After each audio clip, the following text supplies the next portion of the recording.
Hello? Who goes there? Oh, I see. I am happy you come in peace, as my last visitor was less than polite while visiting my fire. No need to apologize, Ashen One. I am quite used to it by now. Most who wander these lands that make their way here have no respect for us Firekeepers. They see us as nothing more than a tool, an object for which to transfer souls. I assume you are here for the same purpose. Does your heart weigh heavy with the souls you have collected on your journey here? You are here to rest? You would spend more time in this place than required to unburden yourself of your souls? I must admit, Ashen One, I am pleased that you would stay here with me, even if only for a short while.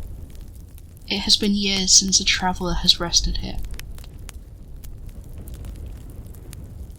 Yes, I have tended to hundreds, if not thousands, of travellers much like yourself.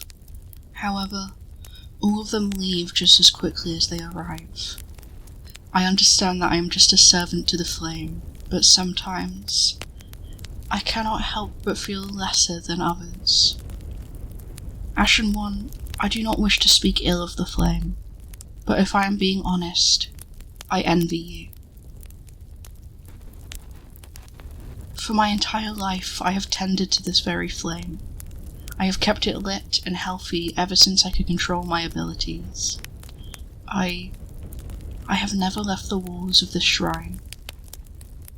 It has always been my wish to roam the earth myself, to explore and be free of this place. If I was blessed with the gift of sight, the only parts of the world I would be permitted to see would be the land visible just outside these windows. Yes, it is true, Ashen One. All Firekeepers, including myself, are blind. We have our eyes removed so we can serve the flame and our Lord without the temptation of the dark, of the abyss. A world without flame, we are forbidden to even consider it. Correct, Ashen One. It is my duty until the day I pass to maintain this bonfire. And, of course, to tend to those who desire to visit my flame. Ashen One, may I approach you? Thank you. I can sense that you're a gentle soul. When you said you meant me no harm, it is obvious to me now that you were telling the truth. Ashen One, with your permission, may I touch your face? Although I cannot see you, I can better understand what you look like if I rest my hands upon you. Thank you, Ashen One. I promise to be gentle. I would not want to hurt you.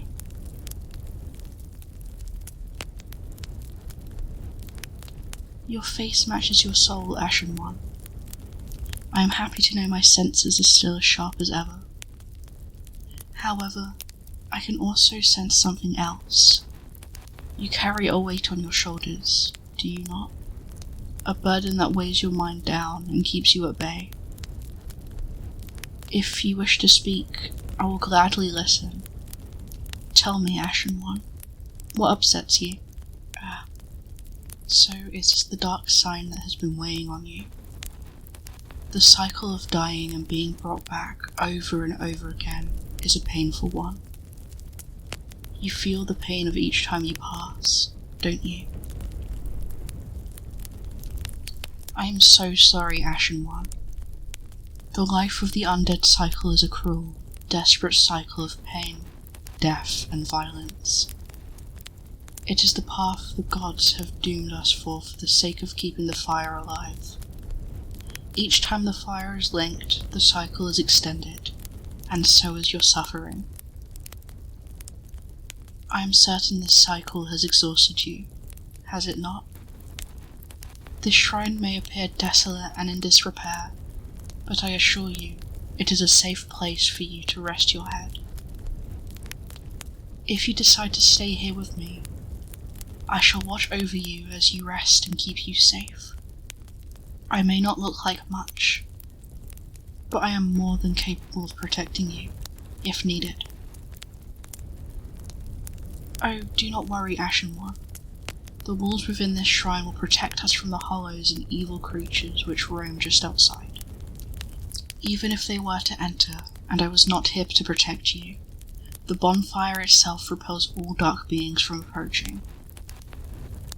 I would argue that my shrine is the safest place across all the lands for weary travellers to rest. This pleases me greatly, Ashen One. May I suggest that you remove your armour? I am certain those heavy plates will hinder yourself from getting proper rest, let alone sleep.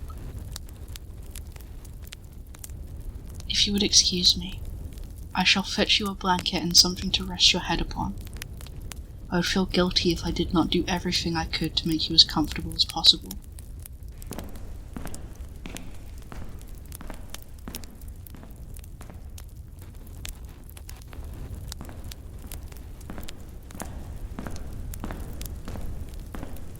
Here, Ashen One. This was the cleanest blanket I could find. I hope it is to your liking. However, I do have a small piece of unfortunate news. I could not find a suitable pillow, or anything that could fulfill that role.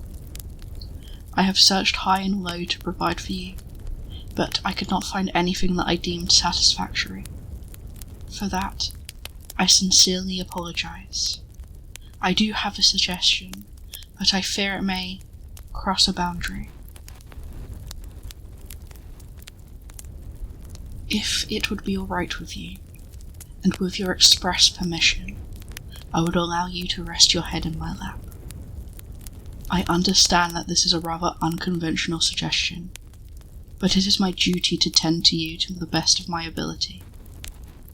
I am willing to do this for you, but only if you are okay with this, and if it would please you. Thank you, Ashen One. I assure you that you will not regret this decision. Now, I have been considering a spot that would be the most comfortable for you, and I believe I have found an appropriate space. If you would collect your things and follow me, please. Here, Ashen One. While it may not appear so, the soil here is quite soft and comfortable. When you are ready, lay down and place your head on my lap. Are you comfortable, Ashen One? Good. I am glad you decided to stay here with me. It has been so long since I had a kind, gentle soul visit my shrine. I must admit, my offer stands only because I could sense you were a good person, and if you wanted to hurt me, you would have already done so. People such as yourself are very rare to come across nowadays, so this is a pleasant surprise. It has been some time since the sun dipped below the horizon. I am sure that you are exhausted, Ashen One. You did mention previously that you have collected an amount of souls. Before you rest proper, would you like to use my services? Whatever your desires, I will provide for you whatever you need. Very well. Then touch the darkness within me. Take nourishment from these sovereignless souls. Let these souls, withdrawn from their vessels, manifestations of disparity, elucidated by fire, burrow deep within me, retreating to a darkness beyond the reach of the flame. Let them assume a new master, inhibiting ash, casting themselves upon new forms. There, have I satisfied your needs? You are very welcome, Ashen One. It appears there is more colour in your face than there was before. I am pleased that you appear to be feeling stronger. May I run my fingers through your hair? Only with your express permission, of course. Thank you. Before I gave my life to become a Firekeeper, when I was just a child, I remember when my mother would play with my hair like this. When she was chosen to become a Firekeeper, she was stripped of everything, just as I was when I was chosen. However, that one memory has been the only thing I can remember for my mortal life. I do not remember anything else. My mother? The same thing that happens to all Firekeepers once they serve their purpose. She was slain and discarded, her body now resting with her sisters in the bell tower. Yes, I agree, Ashen One. Her fate was horrible. However, the sacrifices are required to continue to keep the flame alive, and to keep away the dark. Our kind is solely responsible for maintaining the flame, and serving those who would link the fire and continue life as we know it. However, I must confess, I have heard stories of a Firekeeper who was granted the gift of sight from an undead, much like yourself. With her gift of sight, and at the chosen undead's will, the Firekeeper looked into the dark and saw a world without flame. She saw the age of man, a world of humans who did not bear the Darksign. However, in that darkness, she could also see tiny, tiny embers dancing in the distance. The ghosts of long dead and future lords who have linked the fire, dancing together for eternity. It makes me wonder, Ashen One, a world without fire, a world without darkness. No, I shall not be tempted by what lurks in the dark. After all, what weighs on my mind must not interfere with my service to you. Were you to be the chosen undead who would walk the path and link the fire, I would be honoured to serve by your side. Oh, that Firekeeper? If I remember correctly, the chosen undead that she was serving gave in to the undead curse. He went hollow, and the Firekeeper waited for him to return. But of course, he never did. I am unsure of what became of her.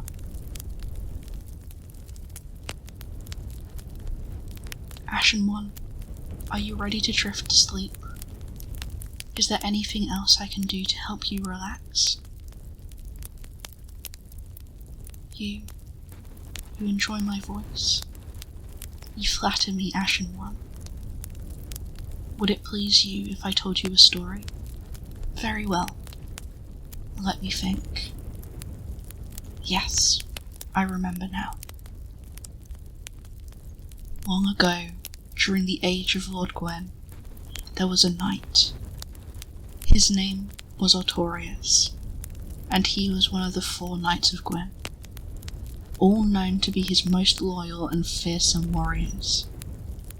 Artorius was unstoppable, with a strong will and courage that could only be matched by gods.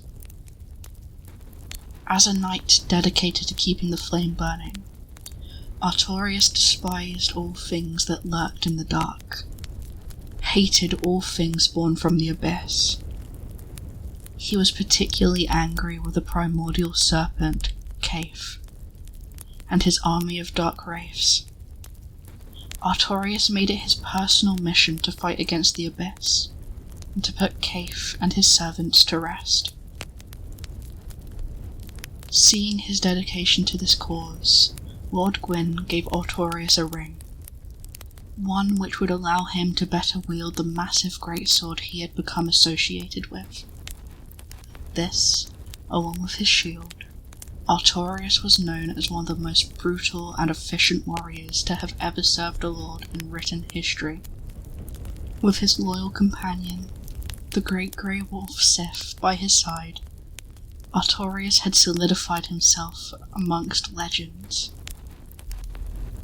While serving in New Londo, Artorias discovered something incredible: the art of abyss walking. This never-seen-before ability allowed Artorias to survive the abyss, even allowing him to walk within it without perishing. However, the abyss was not fond of Artorias' talents, and swallowed him and Sif viscously. It was here where they fought bravely against the Dark Wraiths and the Four Kings, until the abyss itself decided that their time had come to an end. Defying all logic and rules of nature, the abyss sent Artorias and Sif into the past, throwing them into the ancient city of Usaville.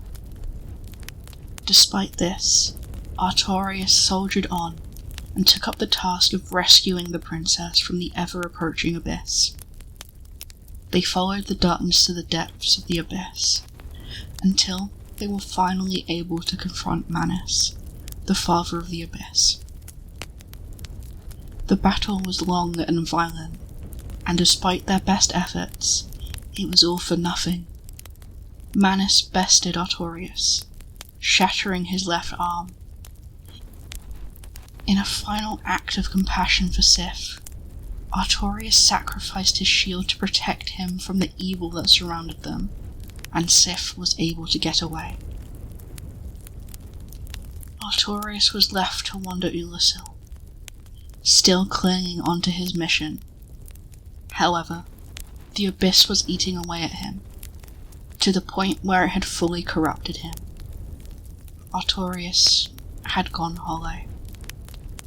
For years to come, he would slay any and all evil born from the abyss, still performing his mission even without his peace of mind. Then, one day, a chosen undead followed in Artorias' footsteps, and managed to go back to the past.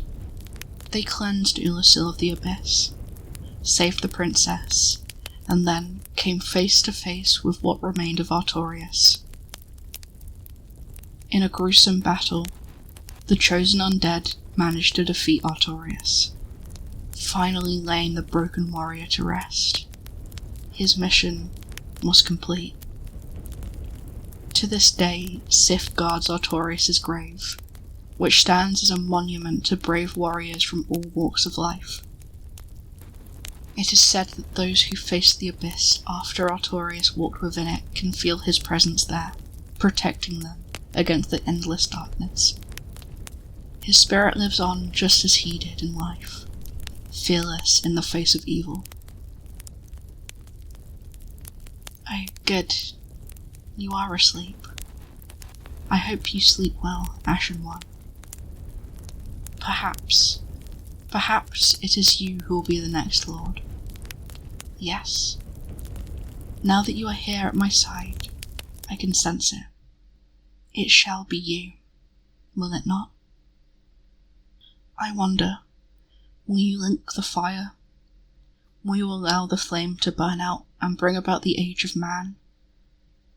No matter what you choose, I shall be by your side.